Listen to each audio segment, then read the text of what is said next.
তুমি কার লাগিয়া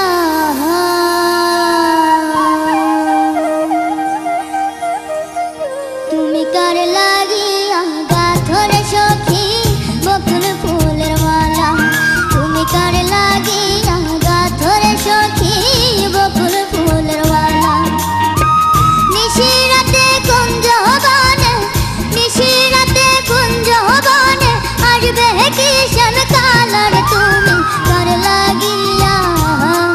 তুমি কার লাগিয়া গাথরে সখী বকুল ফুলের মালা তুমি কার লাগিয়া গাথরে সখী বকুল ফুলের মালা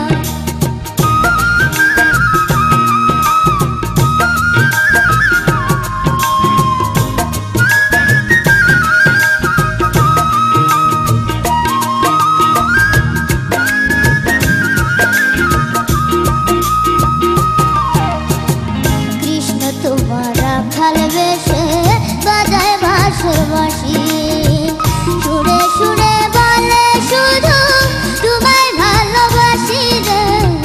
তোমায় ভালো সে যে ইচ্ছে করে রাত দুপুরে ইচ্ছে করে রাত দুপুরে বাড়াই বুকের জ্বালার তুমি কার লাগিয়া গাথরে সখী বকুল ফুলের মালা তুমি কার লাগিয়া গাথরে সখী বকুল ফুলের মালা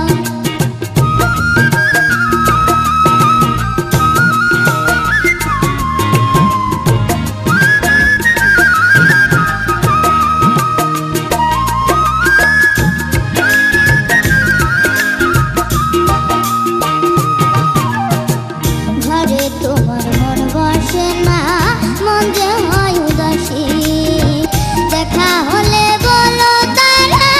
করতে চরণ দাসী রে করতে চরণ দাসী তারে বারণ করো বিনয় করে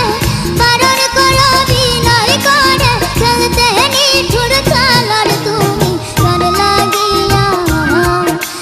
কার লাগিয়া গাথরে সখী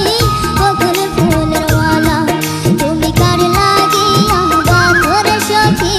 বকুল ফুলের মালা নিশিরাতে কুঞ্জ বনে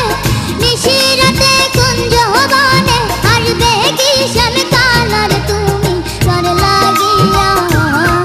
তুমি কার লাগিয়া গাথরে সখী বকুল ফুলের মালা তুমি কার লাগিয়া গাথরে সখী বকুল ফুলের মালা এত ছোট বয়সে এত কঠিন একটা গান এবং যেটা ম্যাম কিছুক্ষণ আগে আপনি বলেছিলেন একজনের প্রত্যেকের গান শুনে পাওয়ারফুল কণ্ঠ ওর কণ্ঠ শুনে আপনার কি মনে হয়েছে? সাংঘাতিক পাওয়ারফুল মানে গলায় শুধু পাওয়ার আর পাওয়ার থ্যাংক ইউ ম্যাডাম কিন্তু সেই পাওয়ারটাকে তোমার কোনখানে পাওয়ারটা একটু দিতে হবে আর কোনখানে পাওয়ারটা একটু বেশি দিতে হবে এটা কিন্তু তোমাকে প্র্যাকটিস করতে হবে যেহেতু স্বভাব শিল্পী স্বভাব কবি যেমন থাকে না ওকে দেখলে আমার স্বভাব শিল্পী মনে হয় স্বভাব কবি টাইপ খুব সুন্দর ঝুমা অদ্ভুত তোমার গলা মাশাআল্লাহ থ্যাংক ইউ তুমি তোমাকেও দায়িত্ব দেওয়া হবে যাতে তুমি একেবারে ওই পর্যন্ত যেতে পারো স্বাস্থ্য অনেক দুর্বল কিন্তু কণ্ঠ শুনলে মনে হয় অনেক সবল যাই হোক দুর্বলরা ভাগ্যে বিশ্বাস করে আর সবল যারা আছে না তারা ভাগ্যকে ছিনিয়ে আনে থ্যাংক ইউ স্যার তো তোমার যে সবল কণ্ঠ আমার মনে হয় না ভাগ্য তোমাকে ছেড়ে যাবে এবং ভাগ্যকে তুমি নিজে সৃষ্টি করতে পারবে তোমার মধ্যে ওই ক্ষমতা আছে